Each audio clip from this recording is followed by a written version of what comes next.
I'm trying to create a set of goals that when I read them, I'm inspired.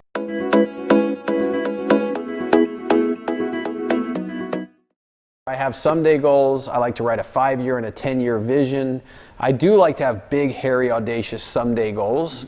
Usually I'm trying to create a set of goals that when I read them, I'm inspired. Like I want goals that when I'm in the dark of the night and I've had a bad 3 weeks and things are going badly for me, I can flip open my goals and go, oh yeah, that inspires me, that excites me. So sure, I have someday goals and I have big goals, but mainly the action all happens on the annual goals. Gotcha. And that would be like right here. Yeah. So if your listeners can see this, I mean watchers, viewers, if you can zoom in on this. So these are my quarterly goals, right? Now what I don't have in here is a prior quarter because this is a new journal.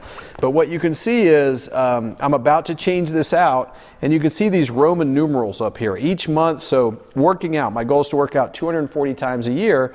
I can see here I worked out 23 times in July and 18 times in August. So that's 41, so I'm on track for my average. And this is September. So at the end of the quarter, I'll add it to the 116 workouts I'd already had through the first 6 months of the year, and I'll see where I stand. I'm often in really good shape in January because I'm doing 2-a-days to try to make up my missed workouts. Makes sense.